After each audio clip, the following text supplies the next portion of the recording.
Winter is coming.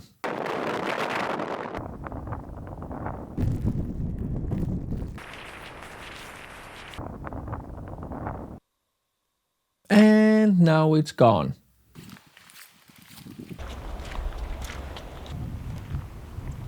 At least that's how it often feels here in Denmark. And I'm sure in other mid-latitude countries you feel the same, like in Britain and Germany and many places in the US. However, other places in the world you probably have snow more or less all winter, so you don't need to be as reactive as we need to be other places like here in Denmark. To be reactive, I keep an eye on the weather forecast. Simply just use the Danish Meteorological Institute and whatever news, because each time there's a chance of snow, the weather news just explodes. I don't know how it's just a clickbait thing, I guess. However, the Danish Meteorological Institute is pretty good at predicting where the snow will fall, but you can also use more generic weather apps like windy.com or Viewfinder. So generally, the first tip is simply just to be reactive whenever snow actually happens. Probably the most important thing about photographing in snow is of course keeping warm, because if you don't keep warm, you don't have the creative aspirations for taking photos. So what I would recommend is generally to look for outdoor hunting winter gear or even fishing. And the reason for that is that both fishermen and hunters usually stand still during winter, just like us photographers. So you're probably better off visiting a hunting gear store rather than an outdoor gear store for winter clothing. For keeping my feet warm, I have these insulated, lightweight, almost like Crocs wellies.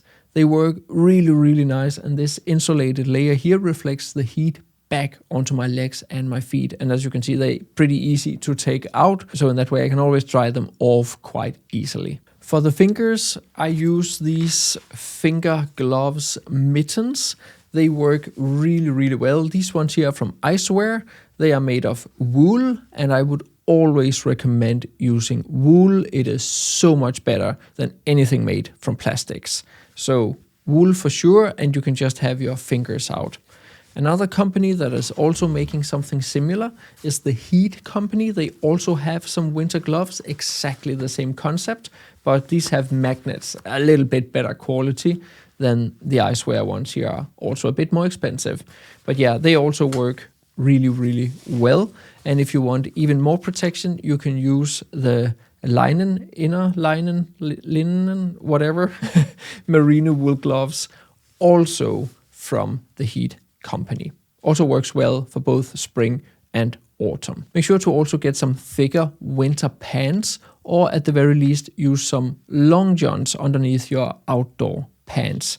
Long johns are long underwear. And on top of all that, use a good parka and a good beanie. So what to actually photograph? Well, generally here in Denmark, I simply just go for everything I would also photograph if it wasn't winter. And that's tip 3. Photograph something you actually want to photograph and make it stand out. However, making it stand out can actually sometimes be a little bit of a problem during winter, because if it's covered in snow, it obviously does not stand out as much from a bright background. So that's of course something to be aware of. Generally for me, I simply just wait for the conditions to change if that is an issue. Choosing your subject, making it stand out, utilizing light, where to place the subject within the frame, whether to photograph horizontally or vertically, how to balance your scene, and much, much, much more are all themes I cover in my ebooks on composition in landscape photography. With minimal text and tons of examples and extended EXIF data, they're super easy to read, and I make sure to get to the point fast. You can get the free light versions along with the light version of my ebook about light in landscape photography when you subscribe to my newsletter. You can get the full version standalone or bundled up for a small discount. There are of course links to everything down in the description of the video. So tip number 4 is to use your histogram.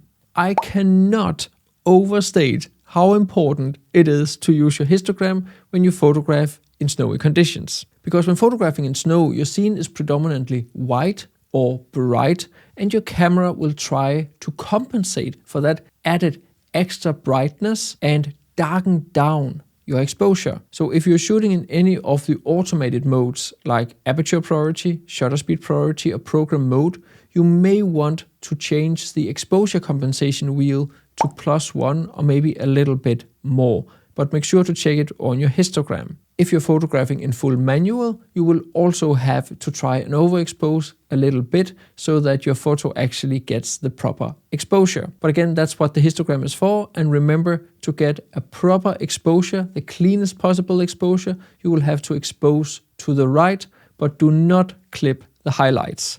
I talk much more about that in my video about ISO. So unless you need a specific aperture or a specific shutter speed, which is something I'll talk about in just a moment, and that withholds you from overexposing your photo, then make sure to overexpose your photo by a stop or a little bit more whenever photographing in snow, just to not make your photo gray. So speaking of shutter speed is one of the most important factors to change the perception of any landscape photo, especially when you're photographing in snow. So let's start with faster shutter speeds. If you shoot at, let's say, something faster than 1/400th of a second, the individual snowflakes will in most circumstances appear sharp as you're freezing the moment. I personally find that using such a fast shutter speed isn't always optimal, especially not if you have a heavy snowfall. The photos can often appear rather busy because of all the small dots of snow. If you use a slower shutter speed, something like 1/50th of a second to 1/3 of a second, you can capture the snowflakes as streaks in the photo, giving you a sense of motion, but also at the same time a less chaotic perception. Between 1/50th and 1/3 of a second is quite a wide span, but what works the best is a combination of your personal taste, the focal length, and speed of the snow falling. If you choose to expose for longer than a second, something like 5, 10 or even 30 seconds, you can smooth out all the falling snow and all the individual snowflakes will kinda average each other out, and you can achieve a photo that looks foggy. So if it's not foggy, but you have a heavy snowfall, you can actually create a foggy effect. So make sure to try out different shutter speeds at whatever scene you're photographing. Some of the most incredible winter photos I have seen has been taken while it is not snowing, so make sure to go out when the sky is not milky white, and especially use golden hours to your benefit. During the golden hour, when the snow is frozen and crisp and covers the landscape in a minimal blanket, you can get some absolutely spectacular colorful photos. If you have a clear sky, then before sunrise and after sunset, you can get the most beautiful blue hour photos in winter conditions because the sun's light is reflected off of Earth's atmosphere. This creates the effect of a massive softbox that gives you directional and contrasty light with deep shadows that really emphasize any textures you have in the snow. And there's of course the option to shoot during the night. Capturing the Milky Way or the northern lights above a snow-covered landscape is just sublime. But even in the middle of the day, whether in color or black and white, the hard shadows from trees and the low sun can make for interesting photos. And everything about light, the types of light, what light you can benefit from throughout the day is something I cover in my ebook about light. So tip 7 is a very practical compositional technique that you can utilize in your winter photography. And it is to get low and close and benefiting from the glittering snow. Just like with water and reflective pebbles on a beach, you can try and capture the sunlight reflected in individual snowflakes or frost and create an interesting foreground with some bokeh balls. The technique is quite simple, as you just need the foreground to be out of focus and actually have glittering snow in front of you. You may have to zoom in a bit, but all it takes is to open up your aperture and throw the foreground out of focus. The more open an aperture, the larger the bokeh balls become. Be aware that you may not necessarily want to have huge bokeh balls, as they can also distract from the subject. Finding the optimal aperture relative to your personal taste depends on focal length, the lens, and how much out of focus you want the glittering snow to be. One thing that can be problematic when photographing in snow, especially in landscapes with a lot of vegetation, or at least not enough snow to cover all the vegetation, is that whatever vegetation that is not covered stands out like a sore thumb. In some cases you can clean this in post-processing, so make sure to do so. In this example, I spent a good 20 to 30 minutes cleaning up all the dead branches sticking out of the snow and as you can see, it makes a massive difference. Both Lightroom and Camera Raw have got some new features for cleaning photos over the years, but for me there's no doubt that I find the tools of Photoshop to be so much better, easier and faster to use. I just make a blank layer, choose whatever cleaning tool or the clone stamp tool I want to use, and make sure Sample All Layers is active for the Remove tool and Spot Healing Brush tool, or Current and Below is chosen for the Healing Brush tool and Clone Stamp tool, and then I start cleaning using a good combination of those tools. And if you want to learn how to use those tools and clean your photos properly, learn how to dodge and burn properly, how to use masking, how to use luminosity masking, how to blend with luminosity masking, how to make advanced blending, how to use focus stacking, how to use focal length blending, how to edit moody photos, how to edit forest photos, how to edit autumn photos, and much more. Be sure to enroll in my huge post-processing course, Photoshop for Landscape Photographers. It's a massively comprehensive course where I teach you everything I know about how to edit landscape photos. Over the years, I have made update videos introducing some of the newer features. If you already use Lightroom, it is super easy to get started because I work in Camera Raw, which Lightroom is built upon, and then I finish off in Photoshop. There is a discount code for all my viewers here on YouTube, along with a link down in the description of the video. The 9th tip is to be first on location. Just like a clean, spotless beach at sunrise, when photographing in snowy conditions, you want to be first on location.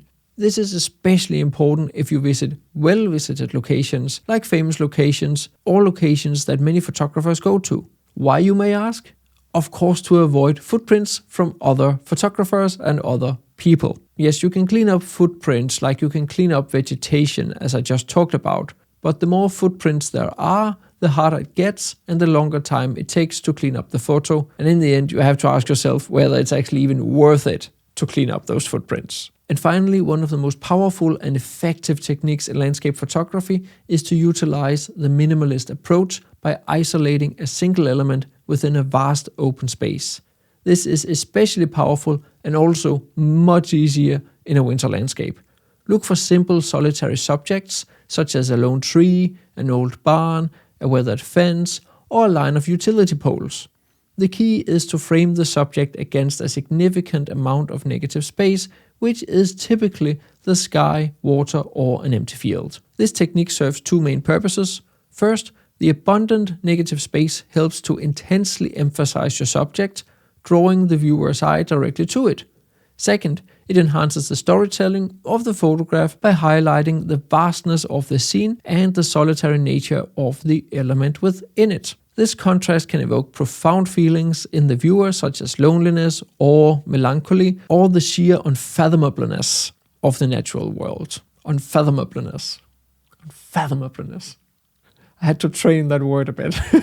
If you want to learn even more, you can check out my eBOOKs, or by subscribing to my newsletter, you can get the free light versions. And you can, of course, also enroll in my big post-processing course, Photoshop for Landscape Photographers, if you want to learn how to edit your photos. And if you want to see how I captured this winter photo, be sure to check out this video.